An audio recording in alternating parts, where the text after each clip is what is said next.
Hello, everyone, and welcome to today's session Cybersecurity Career Roadmap Building Your Path in 2024. I am Prenal Vikaria, and I'll be your host for the day.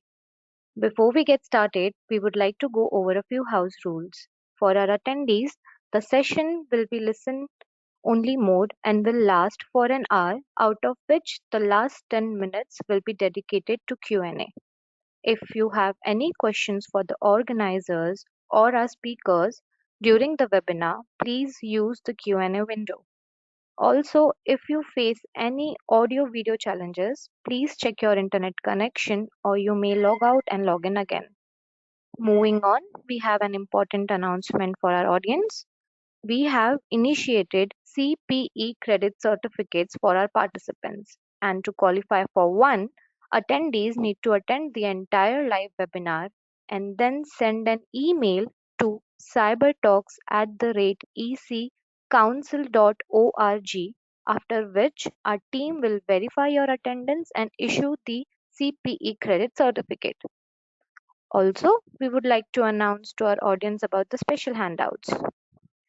You have to take the screenshot of the running webinar and post in your social media handle of LinkedIn or Twitter, tagging EC Council and using hashtag CyberTalks. We will share free handouts to first 10 audience. As a commitment to close the cybersecurity workforce gap by creating multi-domain cyber technicians, EC Council has pledged $3.5 million towards CCT education and certification scholarship to certify approximately 10,000 cyber professionals ready to contribute to the industry. Did you know that you can be part of the lucrative cybersecurity industry? Even top companies like Google, Microsoft, Amazon, IBM, Facebook, and Dell all hire cybersecurity professionals. The cybersecurity industry has a 0% unemployment rate. The average salary for an entry-level cybersecurity job is about $100,000 per year in the United States. Furthermore, you don't need to know coding and learn from your home, and you get a scholarship to kickstart your career. Apply now.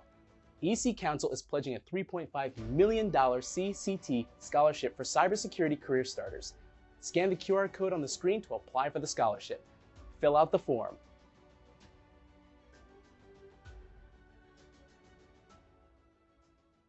Now, about a speaker. Our speaker for today's session is Dr. Christine Izuakor, who is the founder and CEO of CyberPop-up, the ultimate cybersecurity concierge for small businesses. She has over a decade of experience leading cybersecurity functions within the Fortune 100 space. Christine earned a Ph.D. in security engineering, becoming the youngest student and the first African American woman to do so. Her rapid growth in the technology industry landed her spots on numerous changemakers lists, including Business Crain's Tech 50 list and Crain's 20 in their 20s list. She also been featured in the Wall Street Journal, Cheddar News, Hemispheres Magazine, MyStart TV, and more. So now, without any further delay, I would hand over the session to our speaker, Dr. Christine. Thank you so much for the introduction, and hi everyone. I'm so glad to be here. This is going to be an exciting session. We have a lot to cover, so I am going to jump right in.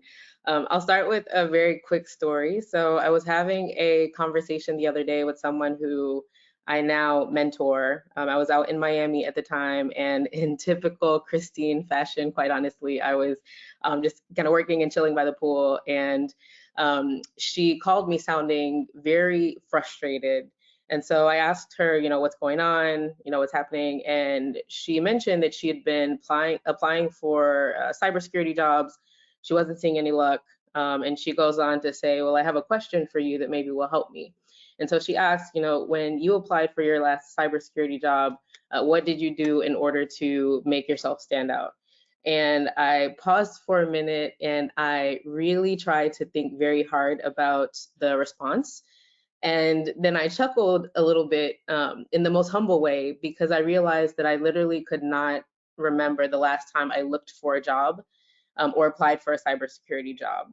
because I really hadn't in my entire 12-year career, which I know sounds crazy to say, but the reality is that opportunities always came to me in abundance, and people were constantly sort of reaching out and asking me to apply for jobs, sometimes even offering gift cards and things like that to get me to apply, which again sounds a little bit crazy, but I sort of had this aha moment where I realized that there's some secrets to um, getting people to bring opportunities to you versus going out and chasing opportunities, especially in the cybersecurity space. And so I started to think through kind of how did I get here and how can I share this information?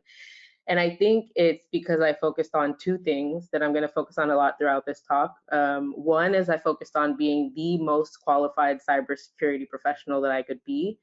And then the second piece was I made sure that people knew that. And so that's not complicated in hindsight, but looking back on my career, that really is what made all the difference. And so my goal here today is to help this audience keep this in mind as you build your cybersecurity roadmap or career roadmap for 2024. Whether you are just starting out fresh or you are experienced already and looking to grow in your career, I think those two elements, again, make all the difference. Now, a little bit about me. I know there was an intro already, but just to elaborate on that, because I know some people might be thinking, well, if you haven't applied for a cybersecurity job in the last decade, why should I be listening to you? And the reality is that I've spent a decade leading different security functions in the Fortune 100 space, as mentioned. I've been involved in hiring hundreds of cybersecurity professionals at this point, so I've seen everything from a career standpoint. Earning my Ph.D. in security engineering means that I've been a student and know what it's like to learn in this industry. And then being a professor eventually, I've trained tens of thousands of people in the cybersecurity space. And so I bring all of that experience from these different angles to this conversation, from being a student to being an intern to being a professor to being a cybersecurity executive in a large organization to being a hiring manager, and to now today, as mentioned, being the CEO of Cyber Pop-Up, which is an on-demand platform connecting small businesses to qualified cybersecurity experts on demand. A couple of things to note also off paper, because I think it's very important to bring your entire self to everything you do. I am a proud daughter of Nigerian immigrant parents, self-proclaimed trap music connoisseur for any trap music fans out there, a huge advocate for diversity, especially in the cybersecurity space, and also super obsessed with travel. Travel is my life. I am joining this session today from Dubai. And so, yeah, I just have a very deep love for travel in my heart. Now, quick tidbit on what we'll cover during the session today. So we'll talk through cybersecurity trends in 2024. This is really important to understand kind of where the industry is as you think about your career plans. Then we'll get into actually building what your roadmap can look like to get to the dream, role or career path or whatever it is that you're looking for. Recognizing the value in gaining industry experience. I cannot overstate this enough. So we'll spend quite a bit of time talking about the experience aspect, and then developing a strategy for actually landing your ideal role and growing within the industry.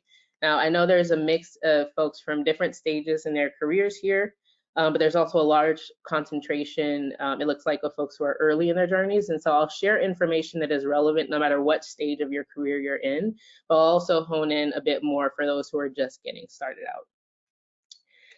So we'll kick off with some trends. So I'll take a few minutes to just cover kind of the demand and global landscape of cyber talent, compensation, the domains that are most sought after right now, and more. So kicking off with general demand. So it's estimated that the world right now needs about 9.5 million cybersecurity professionals globally.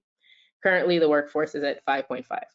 So this means that there is a 4 million person gap when it comes to the cybersecurity professionals that are needed, and that's up from 3.5 million in 2022. And so this remains a huge focus, and it's why I'm always excited to see things like even the video that you saw earlier with EC Council and setting up scholarships and things to really get folks qualified and get folks into the industry. So this is a growing problem. When asked what the biggest challenges cybersecurity professionals have faced in the last 12 months was, the #1 answer was still the worker and skills shortage workforce. That was a bigger concern than artificial intelligence, than blockchain, than insider threat. A lot of these things that can be quite scary in the cybersecurity space, but this worker shortage still seems to trump all of that and come out as one of the leading concerns. One interesting stat on this as well is that 92% of organizations, so almost all organizations, have reported not having enough qualified people in their company to manage cybersecurity. And so people see this as a problem. I see it as a gold mine of opportunity for folks who want to get into this space to really figure out what they need to do to get in and continue to grow. And that is one of my biggest passions. I want to make sure that more people are able to get into this industry and make good money in the process. Now, when we look at this from a global view, that demand number I mentioned, basically every region needs talent, right? That 4 million shortage, 1.5 of it is in North America, a good chunk in Europe and South America, about 400K across Africa and the Middle East, and then 1 million in Asia. So unless you're living in Antarctica, which there may even still be a handful of opportunities there, but there's opportunity across the entire region. Not to mention the remote element, right? Many cybersecurity jobs can be done remotely. Like I mentioned before, I have been remote for 3 years now, at least 100% remote, and absolutely love it. And so I think there's just a ton of different opportunities in terms of location and what you can do here. Another thing I wanted to touch on, because this is definitely a trend in 2024 to watch, is there's been a lot of talk about layoffs, especially in tech, the impacts of AI on jobs, economic conditions, and so on. And the reality is that the cybersecurity industry maintains a much higher employment rate than most industries already as it is. And even with any trends with layoffs, what we're seeing is that though there is still some impact in some cases, cyber experts have a much lower chance of being impacted by layoffs than non-cyber roles. There's data to prove that. But then also in the event that somebody is impacted by layoffs and you have the qualifications, there's no shortage of opportunities to fill that. And so I'm still holding strong as a very stable and secure career path in this day and age. I tend to get a lot of questions as well on what to expect in terms of salary and compensation when it comes to the cybersecurity space. And the reality is it varies across different regions, of course. So some of the highest paying areas averaging over 6 figures are in Europe and North America mostly.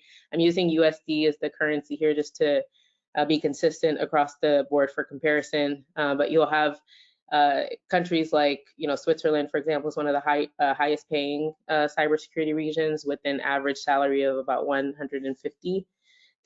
And then quickly following are countries like Luxembourg, UK, Denmark, in the US. Those are some of the top paying places. Australia, the UAE, and Singapore are also in, I would say, like the top 15 in terms of compensation. I know there's folks from all different regions on this call, and so I just want to give the different perspectives. I think it's also important to take into consideration that the cost of living in regions is different, right? And so the true value tends to even out even more when you take that into consideration. For example, the average of 55K in some areas or regions of South America is not the same as 55K would be in, let's say, some regions of Europe.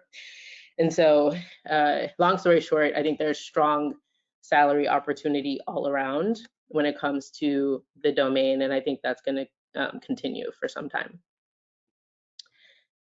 Now getting into which skills are in most demand. So I personally think it's always best to be curious and keep a close eye on which domains are growing in the industry, because you can continue to try and figure out where it aligns with your passion or your natural capabilities, so you can build on that.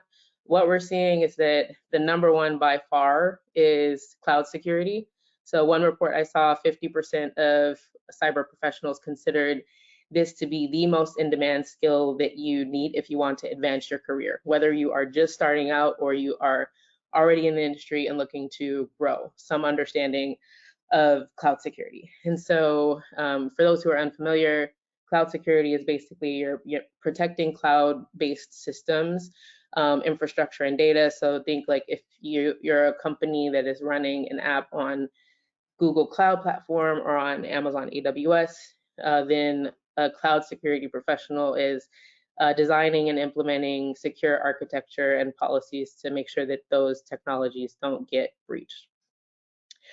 Another one that has been big, I would say these are the top two, right? The second one is AI and machine learning. So about 30% of people put AI and machine learning in the top 5 category of in-demand skills when it comes to cybersecurity. And this is a huge shift compared to about a year ago. AI and machine learning didn't even make the top 10 of this list. It was actually ranked close to the bottom. And so this is very much in line with over the last 12 months, we've seen such an explosive growth when it comes to the use of artificial intelligence, especially amongst the more general population, amongst consumers. And so that is a huge area of demand as well. And so folks who are interested in incorporating AI and machine learning into their cybersecurity career paths, you're looking at how you can build and leverage different AI and machine learning algorithms to predict, detect, and respond to cyber threats with automation and advanced analytics, and at a much better, I would say, pace than a normal human being could do otherwise. Other things in this list, definitely not new by any means. Zero trust has been talked about a lot, and so that is still very in demand. Penetration testing and sort of the ethical hacking route is never going to go away. Application security and making sure that you find vulnerabilities and implement secure coding practices is still something that is in high demand. Another one, this is still one of my favorites, digital forensics and incident response, folks who sort of investigate cyber crimes and recover information after there's been a breach, understanding how breaches have happened. I think it's such a cool area of cybersecurity. I'm a little biased because I just love that space. But yeah, if I wasn't doing what I do today, I would definitely be either looking into like the cloud security AI side or that for forensics piece, just because it's so fun. But another area also that there's been a lot more talk, especially amongst like hiring managers and leadership when it comes to cybersecurity, is around risk assessment and management, and taking a systemic approach to how organizations continue to identify, evaluate, and prioritize risks. So these are, I would say, the top areas where we're starting to see the greatest demand for 2024. And so as you think about that roadmap, it could be good to take that into consideration and try and incorporate that where possible. Now, I've talked about some in-demand technical skills, but I want to take a moment to also debunk a common myth, and that is that technical skills are what matter most. I know, I just mentioned a bunch of technical domains, but it's not all that matters. And there is a shift in this that I think is growing more between last year and into 2024. And that's that the weight of technical skills in hiring decisions has decreased based on reports. And the importance of soft skills and that emphasis has gone up. And so it's not to say that technical skills are not important anymore, but there is a growing emphasis on soft skills when it comes to cybersecurity. And so I say that to say, like, don't neglect that side. Communication skills were listed as one of the highest gaps in the existing workforce by hiring managers as well. And so that's important. Another thing I think, especially for people who are earlier in their careers, there was emphasis on being able to demonstrate a eagerness to learn, demonstrating that you have a continuous learning mindset, that you have curiosity. Those are all things that you can't learn in some of the traditional cybersecurity, like tech heavy focused resources or books. Those are really soft skills that you kind of have to work on day by day. And the reality is I have unfortunately had to pass on candidates in the past sometimes who had great technical skills and checked almost every box, but didn't have the soft skills needed to succeed in their role. This is really important. The other piece to that is that technical skills can be easy to teach, right? If you have a gap in something technical, you can go look into a certification, you can go and enroll in a program or do things to learn that. And it's not to say you can't do the same with soft skills, but there's a much deeper behavioral change that has to take place with honing soft skills. And so I think it's just important to continually work on that, especially as early as possible.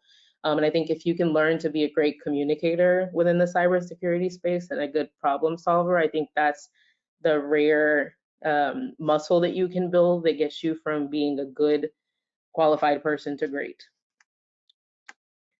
Okay, so we have talked about trends in global demand, compensation, domains that are on fire, all of that. And so now I want to get into how we can start to use this to build a roadmap. Now, thinking back to the trend I mentioned of the gap of 4 million cyber professionals, we need to understand why that number even exists in order to figure out how we create roadmaps that can navigate that, right? And this gap exists and it keeps getting better because people keep saying they can't find qualified talent.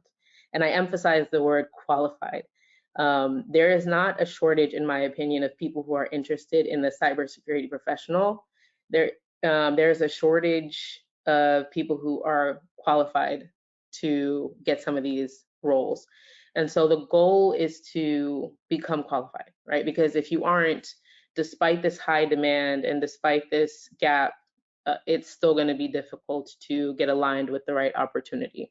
And so in order to get to that point, we need to define what qualified means, right? What does that mean? And so for me, especially as somebody who has done a ton of hiring in this space, I think it's very simple to just break it down into two categories.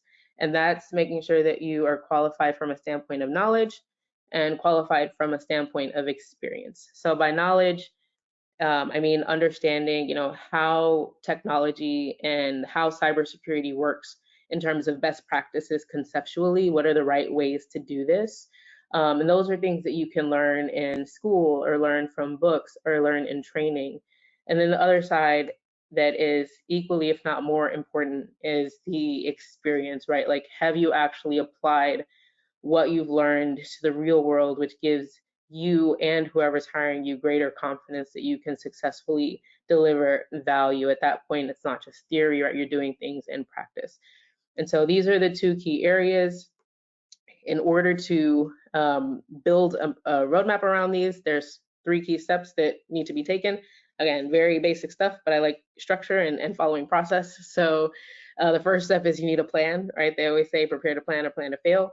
And so you need a path to follow. And given that everyone here is attending a session on how to build a cybersecurity roadmap or career roadmap, you're already off to a great start in planning. And then the second piece is around learning, or really what can you do from an education standpoint to get the insight and the skills that you need, and then doing, how do you get the experience? And so we'll walk through steps for all of these over the next few minutes. Before I do, some quick pre-work that I think is important in planning is determining your why and your motivation. This matters for job satisfaction. So for the first time, job satisfaction has slipped within the cybersecurity space by about 4%. It's not a crazy dip, it's not a big number. There's industries with numbers that are much worse. But the reason for this dip, I suspect, is because partially there is a shortage of talent, which means that everybody who is in the industry is working very hard and working like crazy. And it's easy to get overworked. And if you don't love this stuff, and if you don't truly find cybersecurity fun, it can be hard to stay motivated through the trenches and through the tough times. And like, I'm not trying to convince anyone that you shouldn't get into the industry by any means.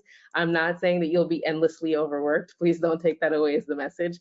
But what I am saying is that it's important to find whatever that motivation is and make sure that it is a good reason to dedicate to the continuous learning and the time and the investment that it takes to grow in the industry.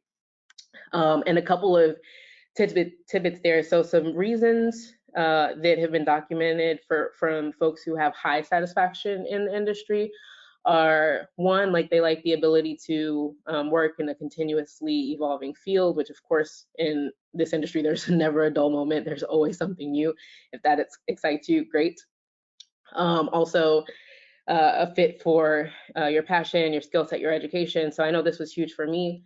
I was so obsessed with how well cybersecurity fit with my personality. It was like I just still couldn't believe that I could find a job that fit me so naturally. And so I think if you have that kind of connection, I think that's great. Of course, career growth and advancement opportunities, being able to solve complex challenges, that's something that people who have high satisfaction in the industry find rewarding. Because it's like, how do you enable autonomous vehicles to drive and ensure that they don't get hacked and cause accidents in the process, right? That's complicated stuff. It's also very impactful. And so if things like that are exciting, then I think that's another great reason. There are also some not so great reasons that have been documented. And this is, again, I like to look at data. And there's reports that have shown that like people who had the lowest career satisfaction in the industry, these are a couple of reasons why they got in. It was things like, I got laid off from another industry, or was in an industry that was being phased out, and I heard about cybersecurity and decided to just jump right in. It's not to say that that's like the wrong thing to do. People do that all the time, but I think you have to have some of those other traits that I mentioned from a passion standpoint for this to work really well. Another one that I hear very commonly is, I know somebody in cybersecurity that's doing well and making a lot of money, and so I want to do the same thing, which again could be a valid reason, but there's a lot of paths to growing a career, and so I think again you have to have some of those other motivations to maintain that high satisfaction. Because at the end of the day, right, we want to ensure that people have roles that they are excited about and roles that they're happy with, especially in this industry. And that really starts with loving what you do. All right, so now getting into the actual planning. So there's a couple of steps to go through. I'll spend the rest of the time going through these to get to a roadmap. The first is figuring out what sort of mind frame you want to operate in when it comes to cybersecurity. So I tend to categorize this in 3 areas, or you can do hybrid. The first is taking sort of the technical function. So think roles that are hands-on keyboard, deep technical stuff, potential coding, working with security technologies and configurations, that I put in one bucket. The second piece is the more managerial functions. So looking at people and processes, planning, managing risks, think like compliance, audits, training and awareness, all of that. There are things that are in the cybersecurity space, but aren't as like strictly technical as some of the others. And then another layer to that, which could honestly like go between either or both of those areas, is general leadership. So that is when, whether you're on the technical route or the managerial route, it's less about doing cybersecurity and more about actually leading people and strategy and budget and all of those things. Or you can choose to set your goal as doing a hybrid of them all, which is, for me, is what I did. I did a total hybrid. I've done all of those things because I knew I wanted to be a senior cybersecurity executive very early on in my career. I set that as a goal. And to do that, you often need a broad sort of understanding of all of these different areas. And so my path was starting out more so on the managerial side with doing some audits, some compliance stuff, and then eventually got into the more technical route with vulnerability scanning and a couple of other things. And then eventually got into leadership. And so everybody's path will be different, but I think just making sure that you're clear on, for this 2024 roadmap or even beyond, what is your goal in terms of where you want to land. On the other side, thinking about the domain, right? So if you're just starting out, exploring as many domains as possible to get exposure, but then finding 1 or 2 areas to become a deep expert in. I usually categorize domains into these 3 categories of network security, device security, or governance, risk, and compliance. Typically, network and device are more around those technical functions that I mentioned, and then governance, risk, and compliance, or GRC, is usually geared more towards managerial functions. Either way, I think it's important to, again, explore as much as possible, especially if you're early in your career, and then find the 1 or 2 areas that you want to become a deep expert in. And this is really important because, I mean, the most basic example I can give is like, if, let's say, I don't know, Susie needs heart surgery and she posts a job, recruiting a doctor, right? And somebody comes to her and says, hey, I have a title of surgeon, and applies, and someone says, hey, I have a title of heart surgeon, and applies. Like, who is Susie going to hire? She's going to hire the heart surgeon, right? Because you want somebody who is uniquely qualified to do exactly what you need them to do.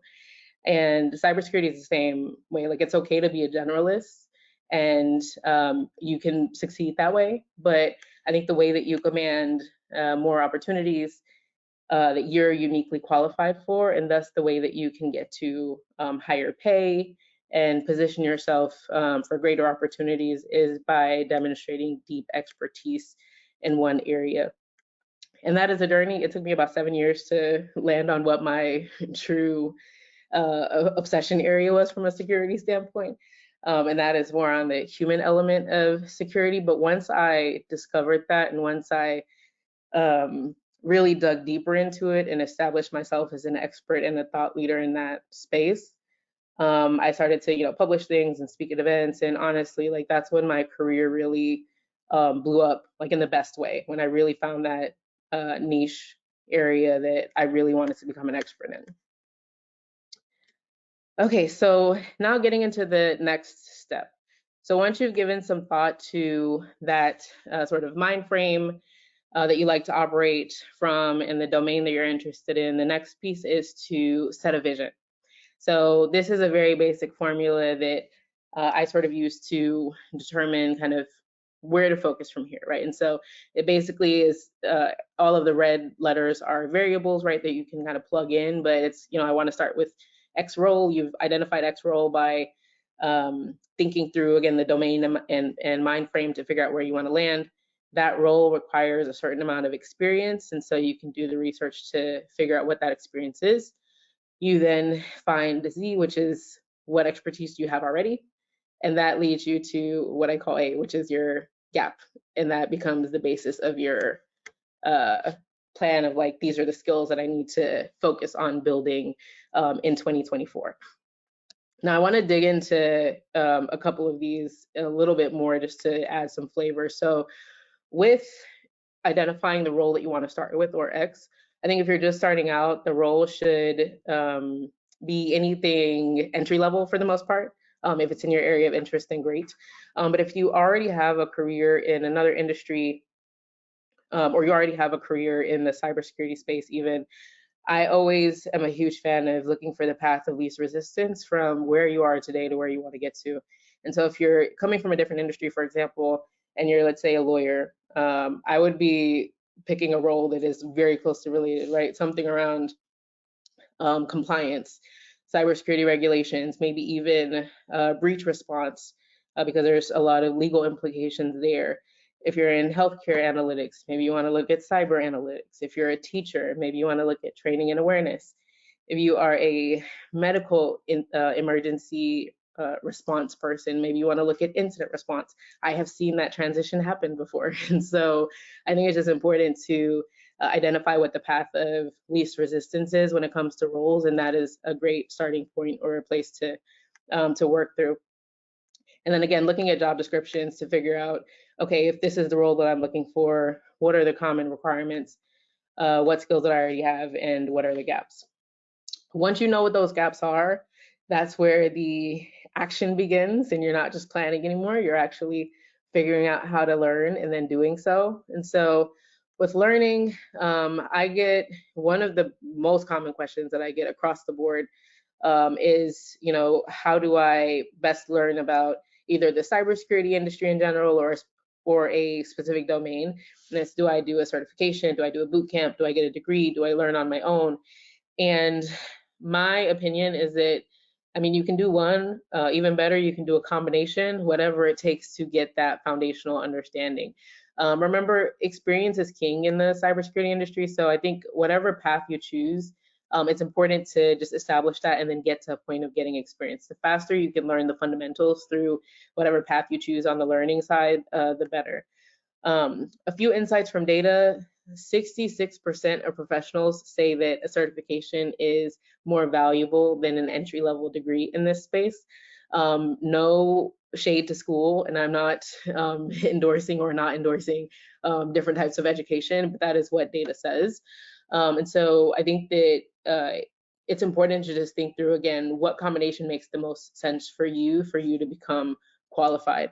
I always like to speak from my own experience. I did all of these to increase my chances of standing out. I got 3 degrees in security, 3 certifications. I did 2 boot camps. I did virtual trainings. I did some things on my own that I taught myself. And so I'm an extreme case. I'm not saying that everybody has to do that, but it all depends on like how badly do you want to qualify and how badly do you want to position yourself in a way that you are so good that people can't ignore you and that opportunities actually start to come to you. That's actually a quote that I live by. It's one of my favorite quotes. The notion of be so good that people can't ignore you. And so again, I've done all of these things. I think that finding the right combination for you, there's so many different variables. I'm happy to like, I could spend a lot of time talking about this, but some people can't, go back to a formal education and need to do a quick boot camp or need to do a quick certification. Some people are better learners in a self-paced environment. And so all of those things you have to take into consideration as you think about how you want to learn. But I think any of these things is good as long as you make sure that you also pair it with experience. And so just to quickly touch a little bit more on each of them, formal education, right? That's the basics, associates, bachelor's, master's degrees, PhDs, whatever you want to do. I don't want to understate the value of these. 31% of people who got their first cybersecurity job got a degree in cybersecurity. And so it's still a great route. One thing that I'll say if you're considering that route is if you are a risk averse person, consider sort of diversifying on the formal degree that you go for, and then specialize with cybersecurity certifications. And what I mean by that is like you can study marketing in school, for example, and then get a cybersecurity certification. And that allows you to either do marketing for a cybersecurity company or to do training and awareness and marketing in any company from a cybersecurity standpoint.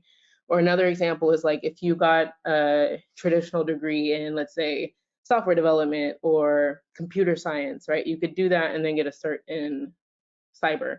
And that would allow you to become a developer that is very attractive because you stand out in having cybersecurity expertise, or you can become an application security specialist who understands development and coding and now knows how to secure that. And so there's a ton of different combinations like that of things that you can do if you wanted to pursue a traditional or formal education in this case. But the bottom line is that when you create those sort of dual domain opportunities, it can make you more unique.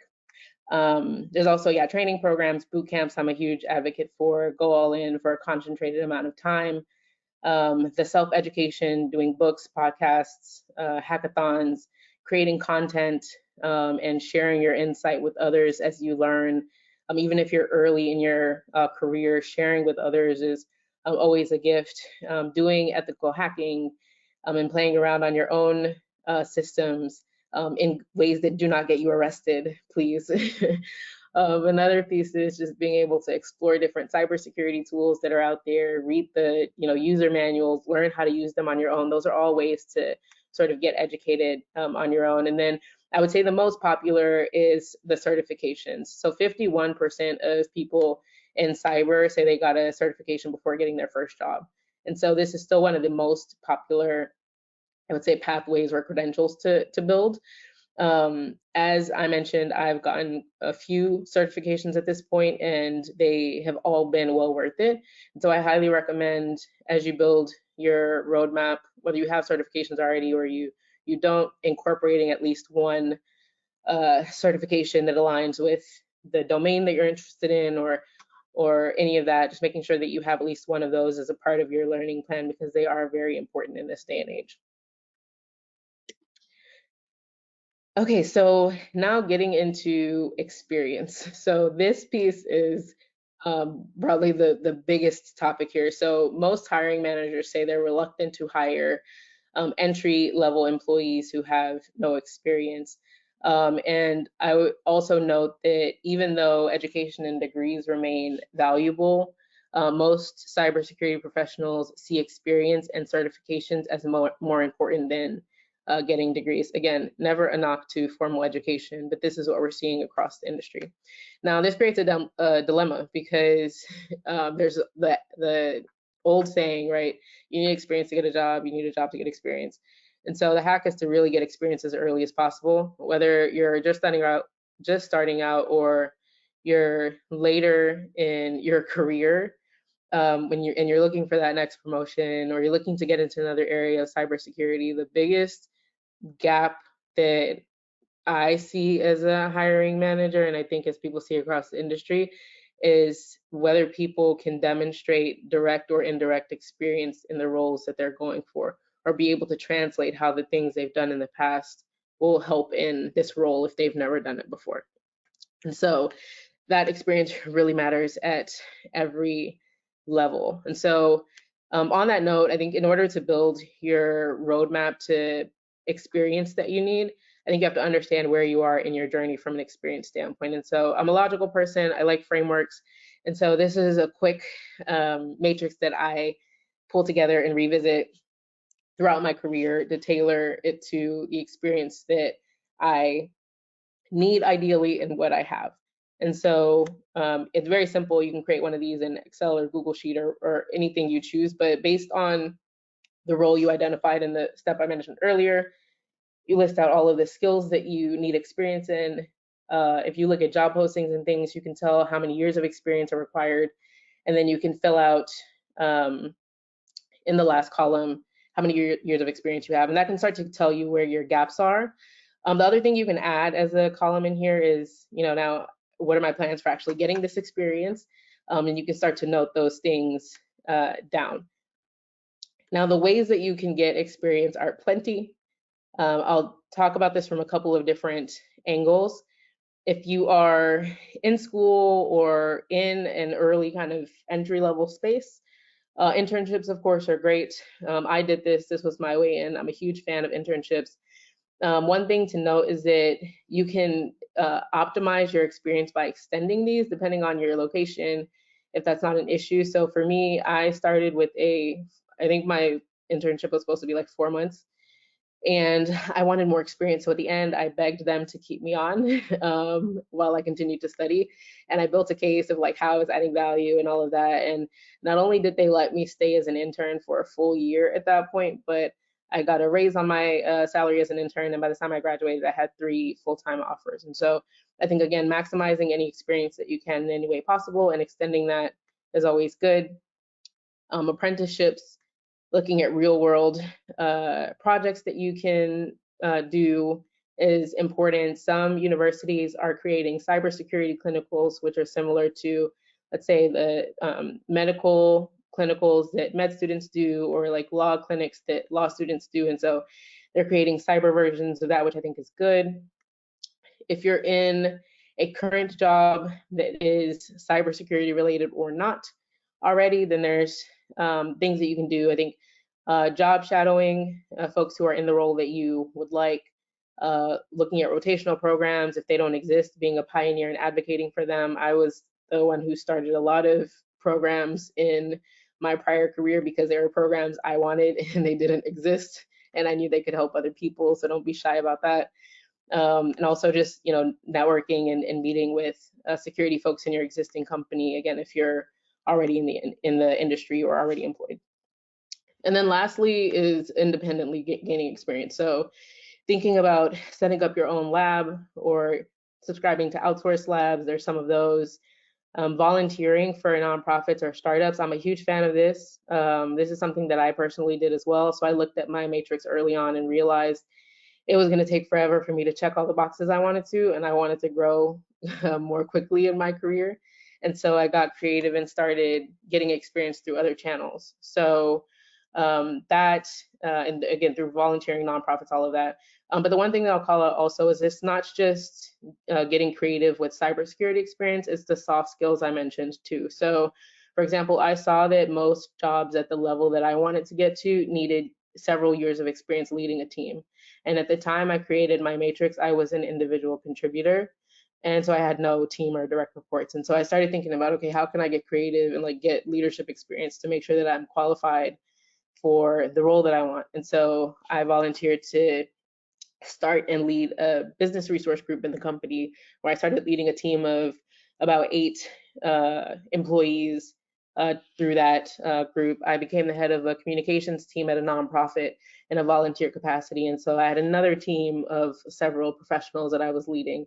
And I used that to sort of hack the system in terms of getting as much experience as I could in a shorter amount of time, which allowed me to grow more efficiently in my career. Another thing as we get to some of the last points here, as you think through where you want to get experience, looking at the industries with the greatest demand, healthcare, military, energy, aerospace, government and manufacturing are some high ones. There's others, but I mean, a lot of these industries have industry-specific certifications you can look at if you're interested in them. If you're already in this industry, but you're not in a cybersecurity role specifically, there could be some good ways to try and translate what you've done or tie some of those things in. Another thing I wanted to do real quick is not just speak from my own experience, but also share insights from others, because I think it's always good to get a diverse range of perspectives. And so I asked my LinkedIn followers, how did you get your first experience in the cybersecurity industry? And got over 100 responses. People in the industry really like to help. Most got their first experience by applying to a full-time role. And so I'll preface this by saying, I think most of the people who responded were in another industry and then transitioned into cybersecurity. And so I think getting a full-time role with that transition, as long as you play that right, is a great path. Otherwise, I also, again, firmly believe internships, apprenticeships, if you're still very early in your career and just starting, are a great place to go. A few people also shared stories. I won't read through all of this. I believe you all will have access to the slides afterwards. And so if you wanted to take some time to read through these, or you can go on my LinkedIn and look at the post. But there were some interesting stories. Like one person started in an entry-level tech role and then applied for a cyber role, and then got a certification afterwards. They already had a role, but they got the certification anyway to grow. To another person that started in a military IT role and then went to NATO schools for education, where they were then able to take on cyber responsibilities. They're now retired from the Air Force and now writing cybersecurity content, which I think is really cool. Another one had an IT role, but made his goal known to his manager. And when an opportunity came up, that manager recommended them for that role. And I think that's an important one to highlight, because I think you have to empower people to speak for you in rooms you're not in. And as a leader, like, if I know your dreams and aspirations for people on my team, I'm going to do everything that I can to support them.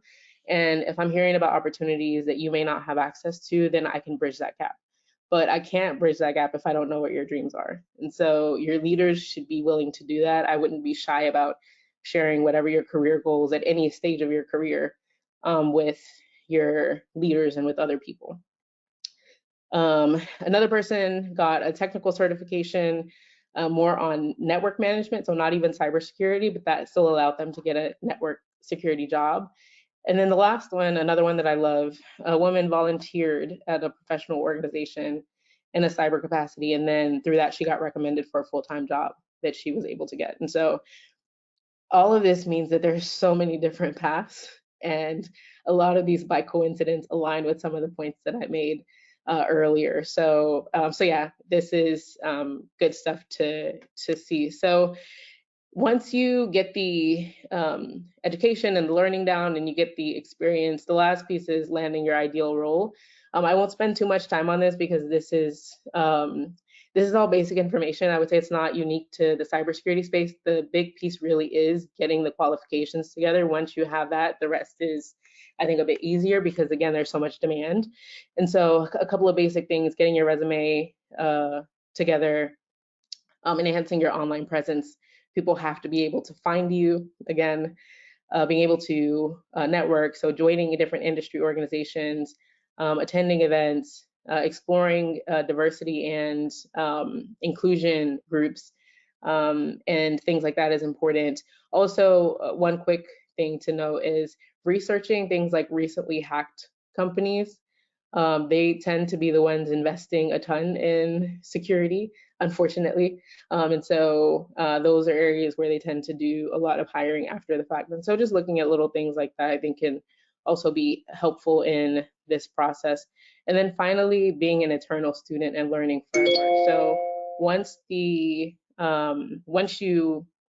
have gotten the education, the experience, you've gotten into the role that you want, being able to continue pursuing new education or new certifications, that's an ongoing process, keeping up with industry news, revisiting that experience matrix. I was doing that at the height of my career and like trying to grow through corporate America. I was looking at that at least like once a month, making your growth ambitions known, no matter how scary they might seem or intimidating or whatever the case may be, letting people know what you're trying to accomplish so they can help you. And then continually updating your online presence and a resume with helpful information that also just, I think, lets people know that you're committed to that continuous learning element as well. And so as I wrap up, I know we've covered a lot of ground. I'll summarize, right? Building this roadmap is very doable. The important things are to focus on getting qualified, and that way you get hired and you're able to grow. So again, I know this is a lot, it's not easy, but I think with discipline and intention, it's possible to really build and grow a great career with a good roadmap in place. So that wraps up my content. I'll hand it back over to the hosts for questions.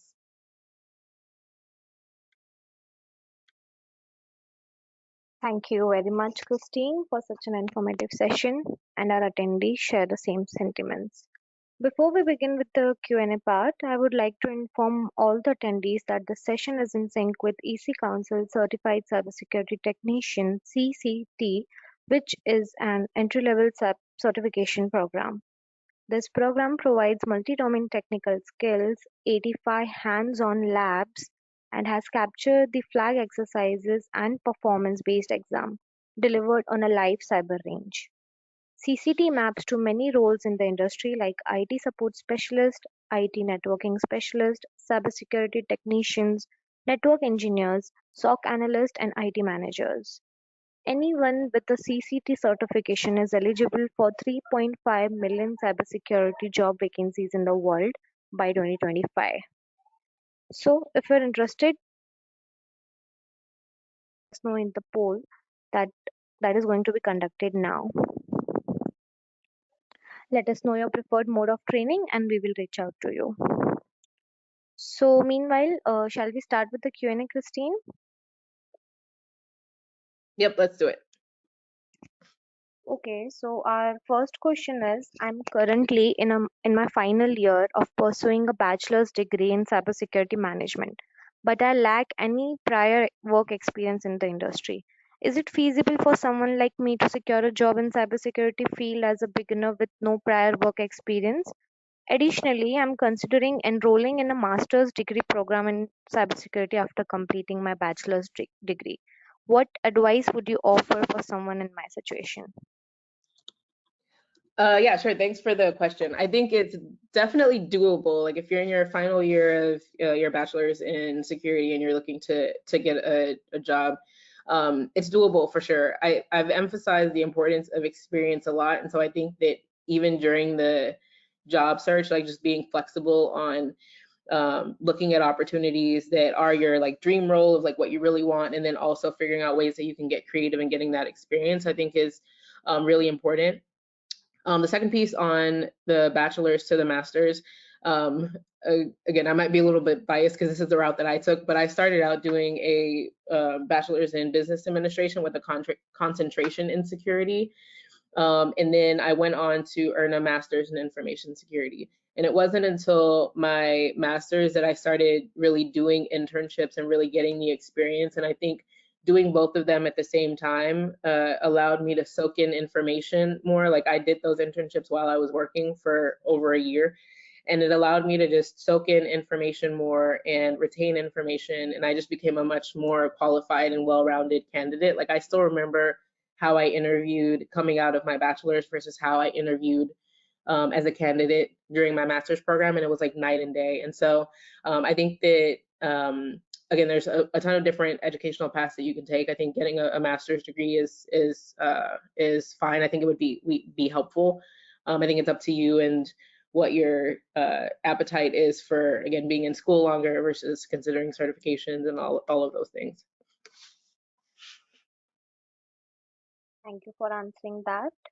We'll take the next question, which is, what is the scope for cybersecurity or information security management than core technical competencies?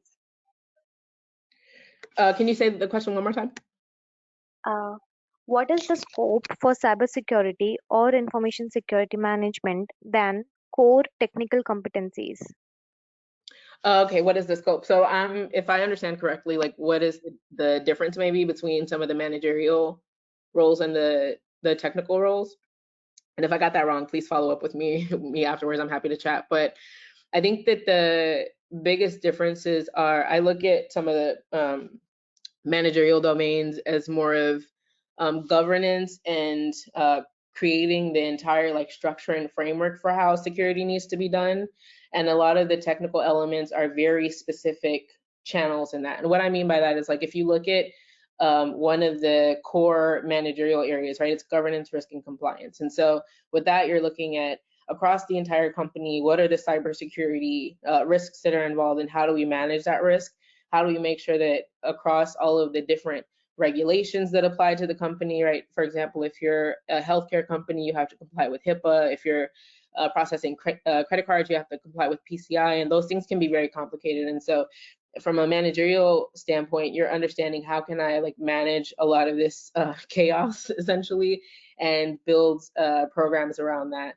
And so I think that just takes a different skill set and a different mind frame that is much more strategic. It's much more, organization is required across the board, but there's a lot more organization management, a lot more soft skills than I feel like are necessary to succeed on the technical side. And so yeah, I think there's definitely some overlap or some synergy between the two, but I would say that's one of the core differences.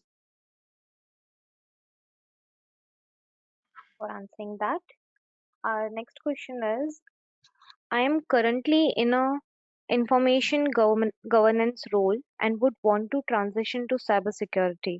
Can I get into GRC, or do I need to go through all the core areas in cybersecurity? Yeah, no, I talked about the concept of the path of least resistance. I think if you're already in an information governance role, then the path to governance, risk, and compliance seems way more clear. I think that the way that going through that exercise of understanding, okay, for if my goal is a GRC role, what are all of the skill sets that are typically required? And you can find that by, looking at your dream job description and what's required there, and then looking at, okay, in an information governance role, what all have I done already, or what all relates and what's missing. And I think going through that exercise, you can begin to figure out, is this enough to where I can speak to how my experience from before already aligns with this and I don't need to do further education? Or you might find through that process that there's a certification or a class or something you can take to help you fill the gaps that you might have. Thank you. I'll be taking the last question. What should be the pathway we should follow for making career in malware analysis and cryptography? What is the path to follow to do malware and cryptographic analysis? Was that Yes. the question? Okay, yeah. Yeah, I think it goes back to that same framework of like the learning and then the experience, right? So from a learning standpoint, there's things that you can do either if you're like a student or you're in school. There's a ton of classes that are available on malware, on cryptography. I've taken and taught some of them, and there's some pretty good ones out there. And so I think you can take classes around it. There are certain certifications that you can do. I think it all goes back to kind of identifying what education path makes the most sense for where you are in your career and for what you're trying to accomplish. And then again, getting as quickly as possible to the experience. So from a malware analysis standpoint, if there are things that you can do to research malware on your own and look up ways to, again, build sandboxes or build areas where you can play around with things and get as much real experience as you can.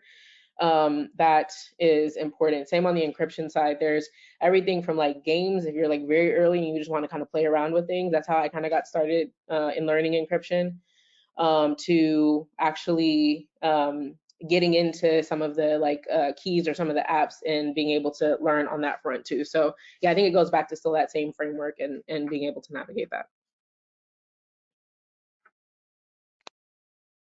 Thank you again to our wonderful speaker, Christine, for answering those questions and for the great presentation and the knowledge you shared with our global audience. It was a pleasure to have you with us, and we are looking for more and more sessions with you. Before we conclude the webinar, would you like to give a message to our audience?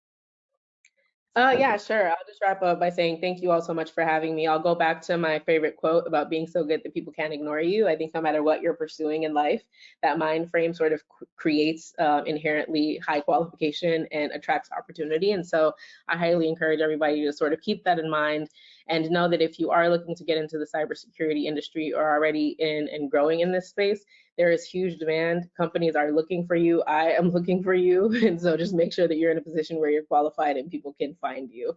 And so, yeah, that's it. Thanks everyone for having me.